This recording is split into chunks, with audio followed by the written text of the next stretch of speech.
United nation के अंदर भारतीय विदेश मंत्री, चीन के विदेश मंत्री और रूस के विदेश मंत्री, ये तीनों सुरक्षा परिषद में बदलाव को लेकर क्या कहेंगे उसका इंतजार था। अब इन तीनों मंत्रियों की यूनाइटेड नेशन में स्पीच हुई।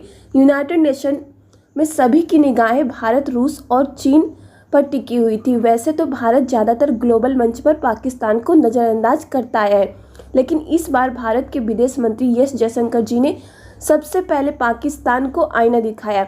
इसके पीछे कारण था कि भारतीय विदेश मंत्री एस जयशंकर के बयान से एक दिन पहले शहबाज शरीफ की स्पीच यूनाइटेड नेशन में हुई थी, जिसमें उन्होंने भारत पर ह्यूमन राइट वायलेशन, कश्मीर में अत्याचार, 370 की बहाली, बुरहान वानी, इस तरह के मुद्दे और भारत पर आरोप लगाया। इसका जवाब भारत की यंग डिप्लोमेट ने भाविका जी ने दिया, अच्छे से दिया। उन्होंने पाकिस्तान की प्रधानमंत्री की स्पीच को मजाक करार दिया और कहा कि एक देश जिसे मिलिट्री चला रही है और वह दुनिया भर में आतंकवाद को एक्सपोर्ट करता है, वो दुनिया के सबसे बड़े लोकतंत्र के ऊपर आरोप लगा रहा है। ये अपने आप में ही यूएन में एक मजाक वाली स्पीच थी। इसके बाद सभी ने भारत के विदेश मंत्री एस जयशंकर से भी उम्मीद की थी कि वह पाकिस्तान के ऊपर कुछ न कुछ बोलेंगे। भारत पाकिस्तान को यूनाइटेड नेशन में ज़्यादातर नज़रअंदाज ही करता है, लेकिन इस बार भारत के विदेश मंत्री को अच्छे से जवाब देना पड़ा। भारत के विदेश मंत्री एस जयशंकर ने इस बार पाकिस्तान का नाम लेकर और उसे चेतावनी देते हुए कहा कि सीमा पार आतंकवाद की नीति अब कामयाब नहीं होगी और पाकिस्तान को अब अपनी हर हरकत का गंभीर परिणाम भुगतना पड़ेगा। यानी कि साफ शब्दों में भारतीय विदेश मंत्री ने कहा कि पाकिस्तान आतंकवादी गतिविधियों को नहीं रोकता तो भारत काउंटर अटैक करने से पीछे नहीं हटेगा, जैसे कि भारत ने हाल ही में करने के भी दिखाया था। भारतीय विदेश मंत्री ने कहा कि कई देश अपने नियंत्रण से परे परिस्थितियों के कारण पीछे छूट जाते हैं, लेकिन कुछ देश जानबूझकर ऐसे फैसले लेते हैं कि जिनके परिणाम उन्हीं के लिए सबसे ज़्यादा घातक और विनाशकारी होते हैं। इसका सबसे बड़ा उदाहरण भारत का पड़ोसी देश पाकिस्तान है। भारत के विदेश मंत्री ने यह भी कहा कि आज पाकिस्तान की जीडीपी कट्टरता और आतंकवाद को एक्सपोर्ट के रूप में मापी जाती है और ऐसा तब होता है जब आप अपने लोगों में कट्टरता भर देते हैं। उन्होंने यह भी कहा कि आज हम देख रहे हैं कि दूसरों पर जो मुसीबत लाने की कोशिशें पाकिस्तान ने की थी वह उसी के समाज को खराब कर रही। पाकिस्तान को काफ़ी अच्छी तरह से जवाब मिला भारत की तरफ से। भारत के विदेश मंत्री की स्पीच के बाद रूस मंत्री जी की भी स्पीच हुई।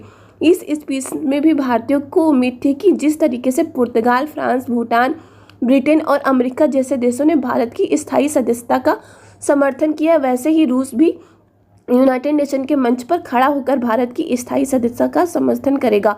और रूस के विदेश मंत्री ने भारत को निराश नहीं किया।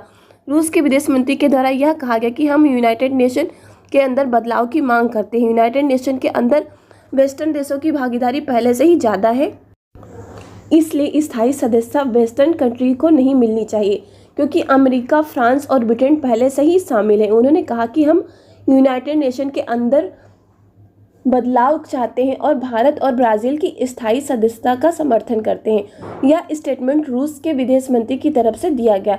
इस स्टेटमेंट से यह पता लगता है कि यूनाइटेड नेशन के अंदर बदलाव इतना आसान नहीं होने वाला है।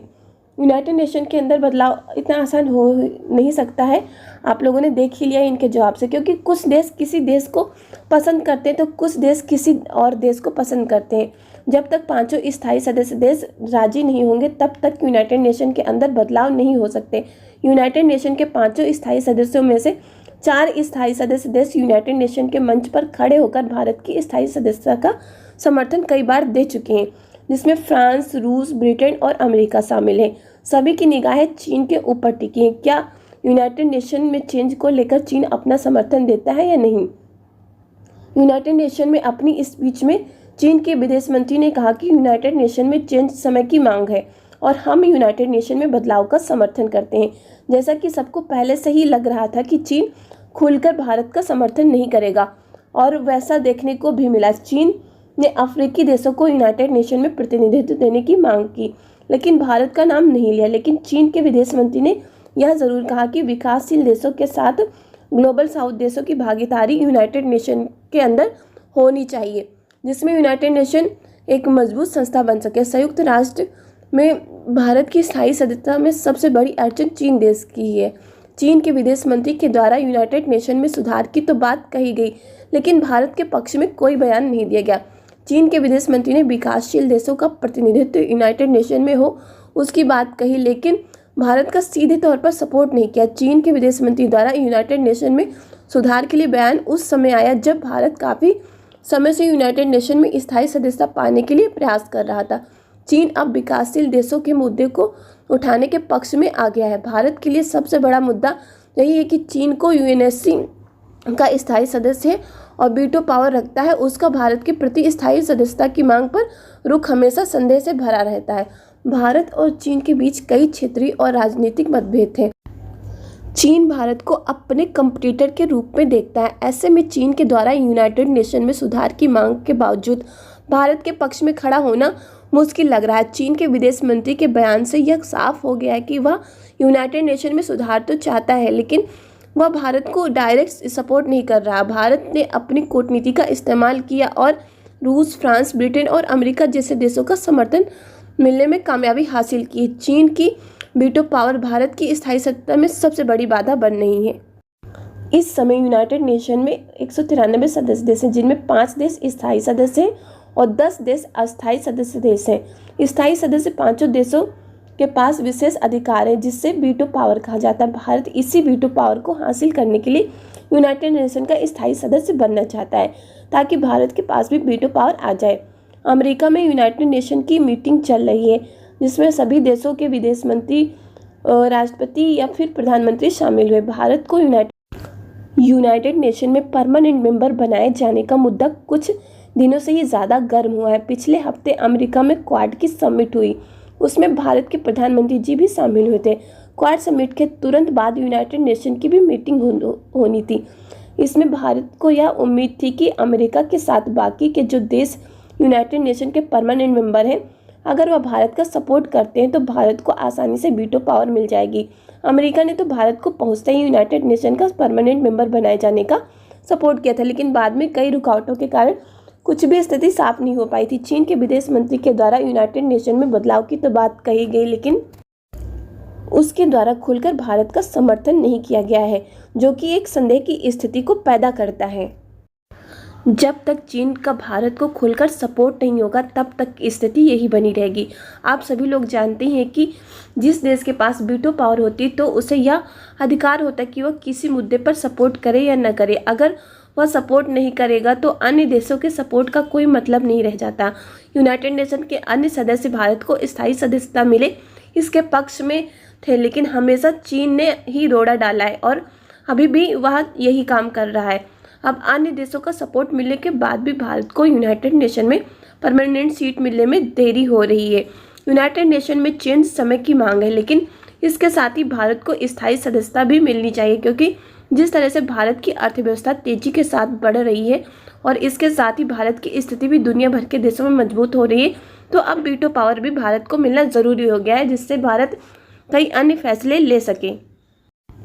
अमेरिका में हुई क्वाड समिट में भारत का समर्थन किया गया और अभी जो अमेरिका में यूनाइटेड नेशन की मीटिंग चल रही है, वहाँ भी भारत को सपोर्ट मिल रहा है, लेकिन चीन अपनी पुरानी आदत से बाज नहीं आ रहा और वह सस्पेंस बनाए हुए है। आप सभी लोग जानते हैं कि चीन भारत को हमेशा से अपना कंपटीटर मानता आया है और उसने भारत को आगे बढ़ने से रोकने के लिए काफ़ी ज़्यादा प्रयास किए। चीन नहीं चाहता कि भारत उससे आगे निकले, इसलिए चीन अभी भी खुलकर सपोर्ट नहीं कर रहा है भारत को। इन सब के बावजूद यह उम्मीद की जा सकती है कि जल्द ही चीन भारत का खुलकर सपोर्ट करेगा और भारत को यूनाइटेड नेशन में परमानेंट सीट मिलने के साथ ही वीटो पावर भी मिल जाएगी, क्योंकि इस समय यूनाइटेड नेशन के 5 स्थायी सदस्य देशों में से 4 देशों का फुल सपोर्ट मिलने लगा है भारत को। अब बस चीन की तरफ से ही जो है सपोर्ट मिलने की बात आ रही है। जैसे चीन सपोर्ट करता है, तुरंत भारत को जो है परमानेंट सीट यूनाइटेड नेशन में मिल जाएगी और वीटो पावर भी मिल जाएगी, जो कि भारत के लिए काफ़ी ही बड़ी खुशी वाली बात होगी, क्योंकि आप सभी लोग को पता है कि भारत कितने लंबे समय से यूनाइटेड नेशन की परमानेंट सीट का इंतज़ार कर रहा है। अब आगे देखना है कि क्या होता है और आपकी इस पर क्या राय है, अपनी राय कमेंट करके ज़रूर बताएं। आप लोग को वीडियो पसंद आए तो वीडियो को लाइक कर दीजिए, साथ में चैनल को सब्सक्राइब कर और नोटिफिकेशन बेल आइकन को जरूर दबा दीजिए, जिससे लेटेस्ट वीडियो की नोटिफिकेशन आप लोग को मिले और आप लोग वीडियो को सबसे पहले देख पाएँ। आप लोग वीडियो को अपने दोस्तों के साथ फेसबुक, व्हाट्सएप, इंस्टाग्राम ग्रुप पे शेयर भी कर दिया करिए, जिससे कि और लोग भी वीडियो को देख पाए। इस वीडियो में बस इतना ही। जय हिंद, जय भारत।